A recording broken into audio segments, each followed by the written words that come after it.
आप सभी भक्तजनों को अपरा एकादशी के दिन त्रिवेणी संगम या गंगा जल का दिव्य प्रयोग अपने घर पर जरूर करना है। अमृत के बूंद के समान यह पावन पवित्र जल है, उसी तरह से यह पावन पवित्र एकादशी है। एकादशी के दिन आप कोई भी कार्य करते हैं तो पितरों को सुख मिलता है, शारीरिक मानसिक आर्थिक बंधनों से मुक्ति मिलती है और कोई ना कोई परेशानी जो आपको निरंतर परेशान कर रही है, हर स्वरूप में उससे मुक्ति मिलकर सौभाग्य की प्राप्ति होती है।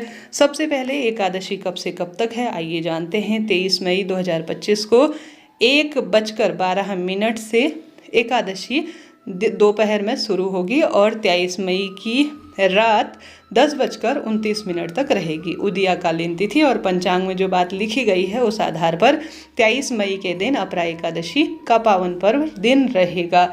उदया तिथि और शुक्रवार की श्रेष्ठ तिथि है, तो 23 मई एकादशी का आप इसी दिन व्रत करें।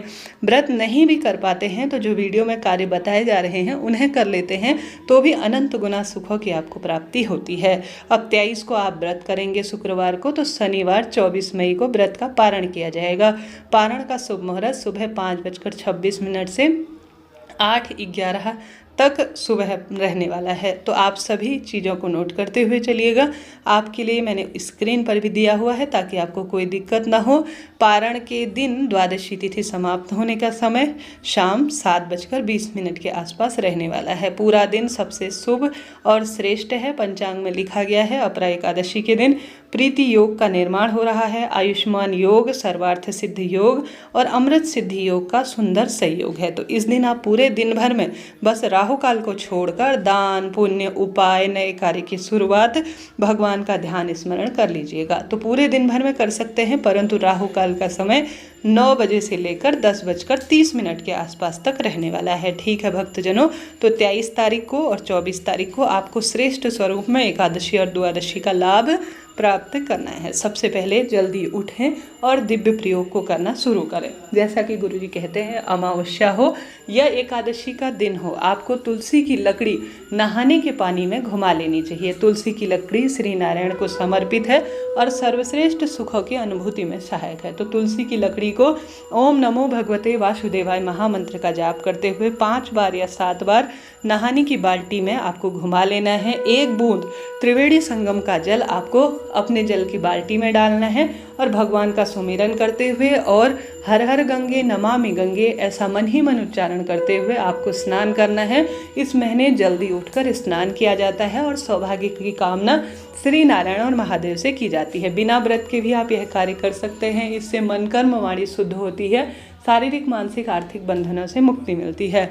तत्पश्चात आप सभी 1 बूंद त्रिवेणी संगम का जल अपने जल के लोटे में डालें और घर के दरवाजे पर इसका छिड़काव कर दीजिए। उसके बाद आप सभी भगवान के लिए, जो कि श्री नारायण का एक सुंदर स्वरूप है, सबसे पहले आप सभी को शंख में कच्चा दूध भरना है, थोड़ा गंगा जल डालना है, त्रिवेणी संगम का और तुलसी का पत्ता रखना है।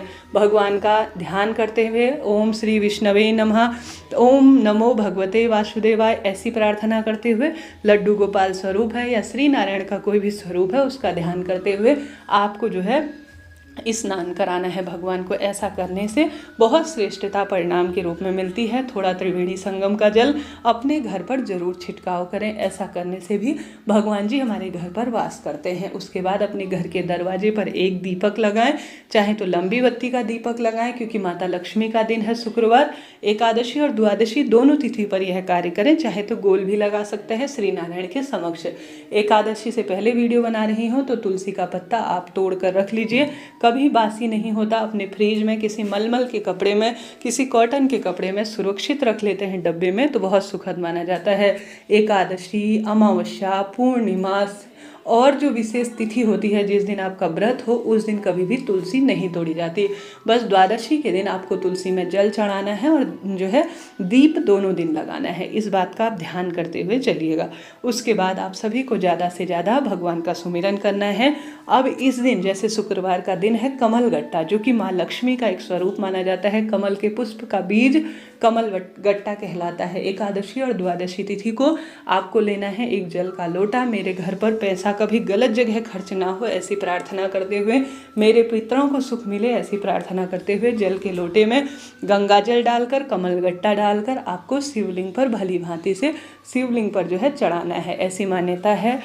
जो है कमलगट्टा और त्रिवेणी संगम या गंगा जल मिश्रित जल जो भी शिवलिंग पर चढ़ा देता है उसका सौभाग्य बढ़ता है, दुख दरिद्रता से मुक्ति होती है और पैसा कभी गलत जगह खर्च नहीं होता। तो इस कार्य को आपको जरूर करना है। इसके बाद अपने घर की रसोई में आपको बनानी है रोटी।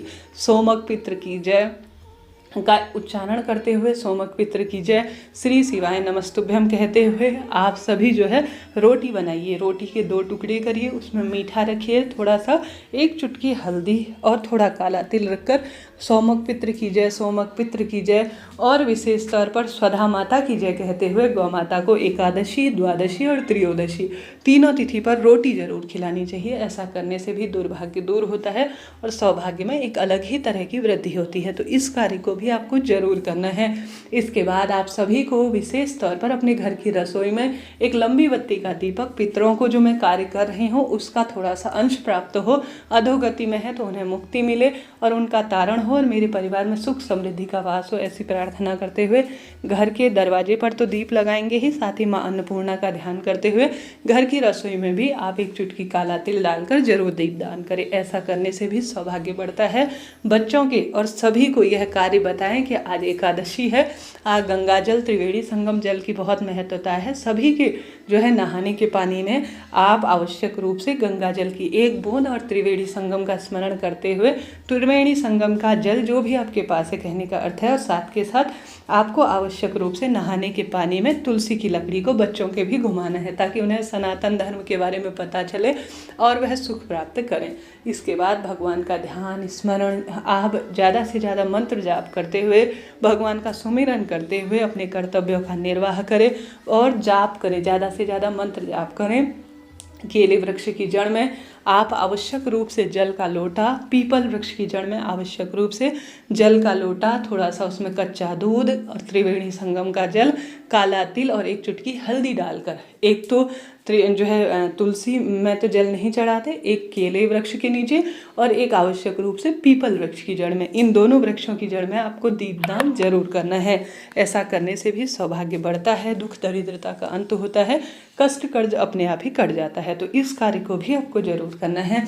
1 समय का भोजन पंडित ब्राह्मण जी को आप दान में दीजिएगा, इससे सौभाग्य में वृद्धि होती है। इस दिन अन्न का दान, जल दान, जैसे चींटी चिड़ियाँ, कबूतर, गौ माता के लिए जल की व्यवस्था, आने जाने वाले राहगीरों के लिए आप पानी की व्यवस्था, मीठे पानी की व्यवस्था करते हैं तो बहुत सुखद माना जाता है। दीप दान आप करें, मंत्र जाप करें, एकादशी व्रत की कथा सुने, भगवत नाम का ध्यान करें तो आपके जीवन में हर स्वरूप में सुख मिलेगा, दुख दरिद्रता का भी अपने आप अंत हो जाएगा। इस तरह से आपको यह कार्य करना है।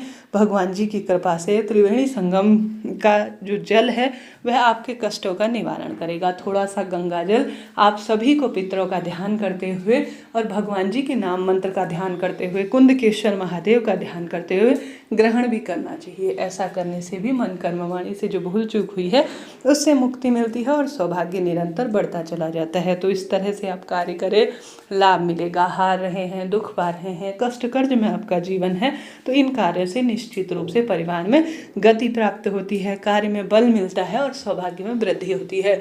कुछ भी नहीं कर पाते, व्रत उपवास नहीं होता है तो भी इन कार्यों को करें। शाम के समय बेलपत्र पेड़ के नीचे दीपक लगाएं, तुलसी में दीपक लगाएं और पीपल और आंवला वृक्ष और केला वृक्ष, इन 3-4 वृक्षों के जड़ में दीप लगाएं। तुलसी को छोड़कर अन्य वृक्षों में ज़्यादा से ज़्यादा जल को सिंचित करें, लाभ होगा। अभी के लिए इतना ही।